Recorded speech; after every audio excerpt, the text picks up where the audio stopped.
everyone, I'm Rebe and welcome back to my channel. Today I decided to talk about a movie that caused a lot of discussions because people have of course different opinions. I'm talking about the new Aronofkky's opera that is based on Hunter's play. If you're interested, I found the PDF of the play and it's linked in the description of this video.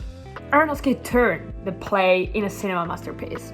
The Whale received stellar reviews and standing ovations all over the world, and it began to premiere at different film festivals and in different countries. For example, Brendan Fraser received a 6-minute long standing ovation at the Venice Film Festival in Italy.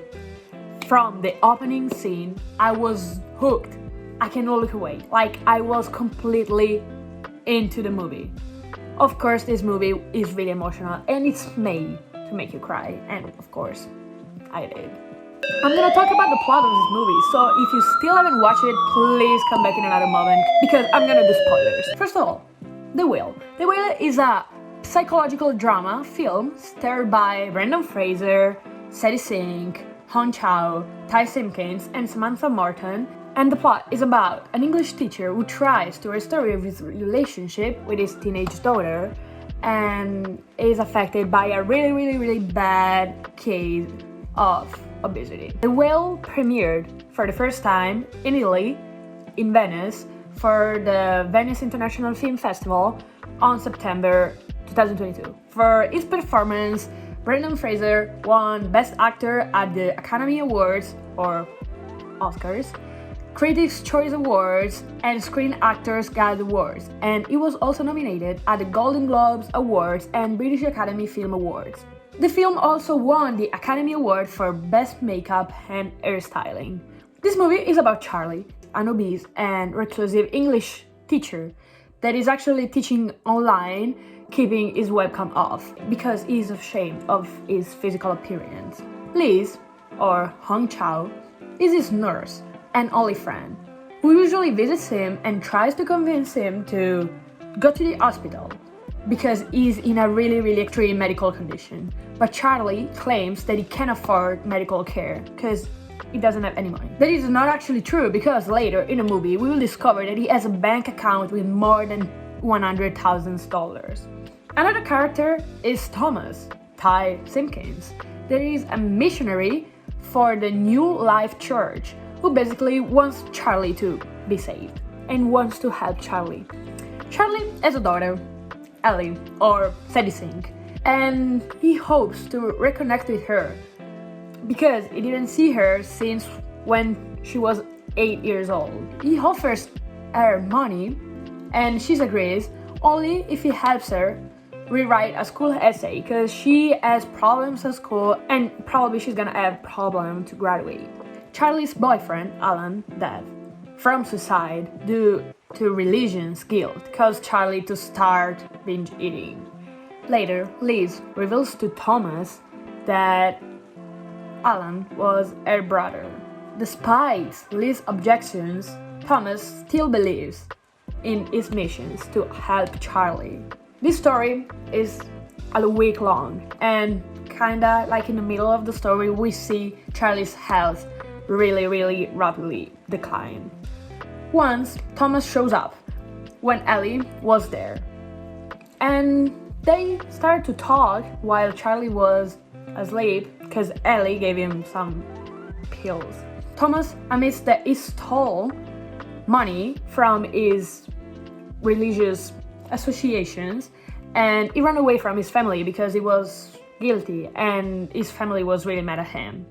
And in the middle of it, Ellie recorded everything, so she has all the conversation. Liz brings Mary, Charlie's ex-wife and Ellie's mother, to visit. When they're alone, Mary and Charlie talk about the breakdown of their marriage and their failures as parents. It's revealed that Charlie abandoned Mary and Ellie to stay with Alan, and that resulted in a divorce and is estrangement from Ellie. From my point of view, that is the most dramatic and emotional scene in the movie. Then we see Charlie experiencing a severe binge eating episode, during which he sends an email to his students telling them to write just something honest. For that reason, he'll of course lose his job, and during his last lessons, he switches on his webcam for the first time, and the reaction from his students was really shocked. At the end of it, he just smashed his computer. Thomas visits Charlie again for the last time and informs him that he's moving back because Ellie sent the conversation to his family and his family just forgave him. During their last conversation, Charlie was trying again to convince Charlie to be saved by God. But during that conversation, Thomas told Charlie that his ex-boyfriend died just because he was homosexual.